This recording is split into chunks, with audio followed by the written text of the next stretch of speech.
Hi everyone, नमस्ते। मैं special topic के साथ होप कि आपको पसंद आने वाला है। आज हम डिटेल में बात करेंगे board of open schooling and skill education के बारे में कि यहाँ से आप कैसे एडमिशन ले सकते हैं और अपने लाइफ में एजुकेशन लेके नेक्स्ट लेवल पे कैसे जा सकते हैं। तो आज हम बात करेंगे यहाँ पे 12th के एडमिशन के बारे में। इससे पहले एक और वीडियो बनाई है जिसमें 10th के बारे में मैंने मेंशन करा है, बट नॉर्मली दोनों का सेम ही है प्रोसेस। ओके, आप में से कोई अगर एडमिशन चाहता है तो हमें कॉल कर सकते हैं, मैसेज कर सकते हैं, हम आपको एडमिशन दिलवाने में हेल्प करेंगे। क्योंकि हम ऑथराइज सेंटर हैं किसका, सिक्किम का, तो आपको बिल्कुल भी चिंता करने की ज़रूरत नहीं है। तो आप में से कोई चाहता है कि मुझे एडमिशन चाहिए तो आज ही हमें कॉल करेंगे, मैसेज करेंगे, ये लोग help you for that. Okay, तो चलते हैं एक बार किस पे, स्क्रीन पे, और डिटेल में देखते हैं। तो आप में से कोई अगर डायरेक्टली भी वेबसाइट को विजिट करना चाहता है तो आप विजिट कर सकते हैं www.bosse.ac.in। ओके, जैसे ही यहाँ पे आप आते हैं तो आपको सारी चीज़ें आपको मिल जाएगी इस वेबसाइट से कि ये जो बोर्ड है रिकॉग्नाइज्ड है नहीं है एंड ऑल। तो आपको बिल्कुल भी चिंता करने की ज़रूरत नहीं है, क्योंकि ये जो बोर्ड है सिक्किम गवर्नमेंट ने इस्टेब्लिश करवाई है एक एक्ट पास करके, तो वो भी मैं एक बार बता दूं। और साथ के साथ अभी जो जितने भी इंडिया में बोर्ड है उसका एक एसोसिएशन है COBSE, उसे होस्ट करा है सिक्किम बोर्ड ने, BOSSE ने। तो आप ये देख सकते हो और वहाँ पे क्या कहते हैं प्रॉपर तरीके से सारी चीज़ें हुई है। तो अगर इस कोई अगर बोर्ड अगर रिकॉग्नाइज नहीं होती तो फिर ये सारी चीज़ें नहीं होती। तो आपको बिल्कुल भी चिंता करने की जरूरत नहीं है। आप अगर में से कोई सोच रहा है कि मुझे एडमिशन लेना है तो आप आराम से इस बोर्ड से अपना एजुकेशन कंप्लीट कर सकते हैं।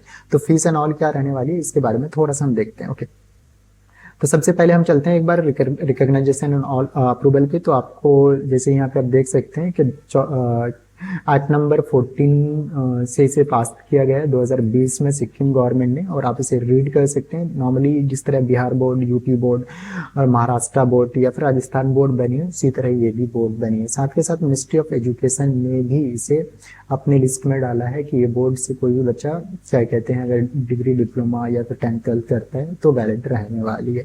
उस तरह करके मल्टीपल इसको अप्रूवल्स मिले हुए हैं। तो आपको में से कोई अगर सोचता है कि अप्रूव है या नहीं तो आप इस टैब पे आ सकते हैं रिकॉग्नाइजेशन एंड अप्रूवल्स पे। तो आपको यहाँ पे प्रॉपर डिटेल में सारी चीज़ें मिल जाने वाली है।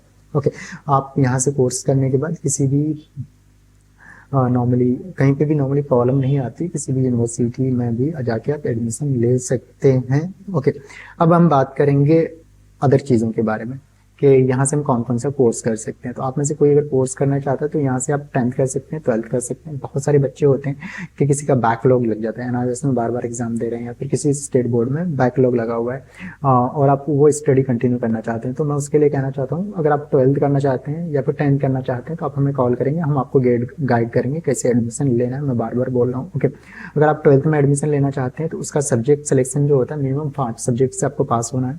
तो यहाँ पे आप आर्ट्स, कॉमर्स, साइंस किसी भी किसी से भी आप पास कर सकते हो, जो भी आपको दिल करे। तो आप हिंदी, इंग्लिश 2 सब्जेक्ट ले लिए, मैथमेटिक्स, फिजिक्स, केमिस्ट्री, बायोलॉजी, या फिर कुछ लोग आप चाहते हैं कि मुझे कॉमर्स से करना है तो आप जैसे क्या कहते हैं कॉमर्स वाले सब्जेक्ट ले लिए, business studies, economics, accounting and all, या फिर मैथमेटिक्स, जो भी आपको सब्जेक्ट लगता है। या फिर कुछ लोग बच्चे बोलते हैं कि मुझे बस नंबर्स चाहिए, मुझे ज़्यादा नंबर से पास होना है। तो आपको जो भी इंटरेस्ट लगता है जैसे physical education, biotechnology, digital literacy, political science या फिर बिजनेस स्टडीज़, और यहाँ पे और भी एक्स्ट्रा चीज़ें हैं वो क्या है उसके बारे में ये तो आपको मिलता ही मिलता है। आप में से यहाँ पे आपको मिल जाता है वोकेशनल सब्जेक्ट्स, वोकेशनल सब्जेक्ट भी आप यहाँ पे ऐड कर सकते हो। तो जैसे आपको सेकेंडरी में ये वाले सब्जेक्ट आपको मिल जाएंगे, और सीनियर सेकेंडरी में जैसे सेक्रेटरी प्रैक्टिस, प्लांट प्रोटेक्शन हो गया, furniture and cabinet, electro painting, house keeping, food processing, hotel और फ्रंट ऑपरेशन, इस तरह करके मल्टीपल सब्जेक्ट्स मिल जाते हैं। तो आप ये भी सब्जेक्ट ले सकते हो, 1 या 2। तो आप में से कोई सोच रहा है कि मुझे वोकेशनल वाले कोर्स के साथ आपको ऐड करवाना है तो वो भी आपका हो जाएगा। ओके, तो आप में से कोई सोच रहा है कि मुझे सिक्किम बोर्ड से करना है, बहुत दिन से अपना स्टडी कंटिन्यू नहीं किया था, कंटिन्यू करना है, या फिर कंटिन्यू कर रहा था पास नहीं हो पा रहे, या इस तरह करके मल्टीपल रीजंस हो सकते हैं, तो आप यहाँ से अपना कोर्स कंप्लीट करके अपने क्या कहते हैं नेक्स्ट लेवल पे आप जा सकते हो। अब बात करेंगे एडमिशन का क्या प्रोसेस रहने वाला। तो एडमिशन के लिए अगर आप में से कोई 10th या 12th करना चाहता है तो 10th के लिए तो मैं कहूँगा मिनिमम 15 ईयर एज होनी चाहिए। ओके, इसमें 2 ब्लॉक्स चलते हैं, मैं एक बार और क्लियर कर दूँ। एक आपका मार्च अप्रैल का चलता है, उसका भी सेशन अभी ओपन है एडमिशन, और एक ब्लॉक चलता है क्या कहते हैं अक्टूबर नवंबर का, तो उसका भी सेशन नॉर्मली 12 महीने एडमिशन होते हैं, बट टाइम पे आप एडमिशन लेते हैं तो आपको टाइम पे एनरोलमेंट और सारी चीज़ें मिल जाती है, जिससे कि अपना स्टडी आप कंटिन्यू कर पाते हो और उस लेवल पे आप सोच के इस हिसाब से प्रिपरेशन करते हो। हमारे यहाँ से जितने भी बच्चे पास एग्जाम देते हैं प्रॉपर पास हो जाते हैं, क्योंकि हम उसको गाइड करते हैं कैसे एग्जाम देना है, किस हिसाब से क्वेश्चंस करने हैं, एच एंड एवरीथिंग। तो ये आपके लिए हमारे यहाँ से बेस्ट रहने वाला है। अगर आपने 12th करना है यहाँ पे तो क्या कहते हैं 10th के लिए तो आपका Aadhaar card, photo, mobile number, email ID और कोई एक सर्टिफिकेट अगर नहीं भी हो तब भी आपका एडमिशन हो जाएगा। बट अगर आप 12th करना हो तो आपके पास सेकेंडरी पास का मार्कशीट होना चाहिए और आधार कार्ड होना चाहिए, और आधार कार्ड पे और 10th का सर्टिफिकेट पे proper date of birth mention होना चाहिए, और साथ के साथ photo, mobile number, email ID ये प्रोवाइड कराते हैं तो आपका एडमिशन हो जाता है।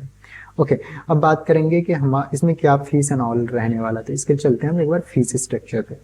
तो इसमें जो फीस रहने वाला है, रजिस्ट्रेशन फी नॉर्मली दोनों का सेम रहता है, 1000 रुपये जाता है। 5 सब्जेक्ट का अगर रजिस्ट्रेशन फी जाता है 6000 रुपये जाता है, किसका 10th का, और 12th का 7000 रुपये जाता है। और अगर आपका एडिशनल सब्जेक्ट लेते हो तो 1200 रुपये जाता है 10th का, और 12th का जाता है 1400 रुपीज़। और आपको प्रैक्टिकल वाला सब्जेक्ट है तो 300 रुपये जाता है 10th का, आई मीन एग्ज़ाम का, और प्रैक्टिकल फी। और आपका जाता है क्या कहते हैं 600 रुपीज़ किसका 12th का। तो 12th का थोड़ा सा फीस ज़्यादा है, और ऑन एवरेज ये आपका 13,000 से 14,000 रुपये ऑन एवरेज फीस जाता है अगर आप साइंस से कर रहे हो तो। एग्जामिनेशन फ़ी आपको पर सब्जेक्ट 500 रुपीज़ देना पड़ता है, और आपको अगर कोई एडिशनल फ़ी अगर आपको चार्ज किया जाता है तो प्रैक्टिकल का फी आपको 180 रुपीज़ चार्ज किया जाता है। क्रेडिट ट्रांसफर अगर हो रहा है आपका तो 1000 रुपीज़ पर सब्जेक्ट जाता है। 10th 12th का नॉर्मली सेम रहता है। और अगर आप कोई में से कोई पार्ट एडमिशन अगर करवाना चाहते हैं उसका आपको 2-2 हज़ार रुपये और 2500 रुपये फीस जाता है। तो आप में से कोई सोच रहा है कि भाई मुझे एडमिशन लेना है तो आपके लिए मैं कहूँगा वी आर द बेस्ट, आज ही कॉल करेंगे, will help you for admission. Okay, और साथ के साथ और एक्स्ट्रा फीस भी आपको चार्ज किए जाते हैं। ये आपको प्रैक्टिस का आपको 250 रुपीज़ आपको चार्ज किया था। रीएवल्यूशन फी आपको 500 रुपीज़ चार्ज किया जाता है। Fee for change in examination centre तो इसका आपको 500 रुपीज़ चार्ज किए जाते हैं। तो इस तरह करके मल्टीपल आपको फीस और भी चार्ज किए जाते हैं। ओके, तो ये आप स्क्रीनशॉट ले सकते हो, या फिर आपको जाना है सिक्किम बोर्ड की वेबसाइट, ऑफिशियल वेबसाइट www.bosse.ac.in और प्रोग्राम्स पे जाएंगे, फीस स्ट्रक्चर पे जाएंगे, आपको सारी डेटा मिल जाएगा।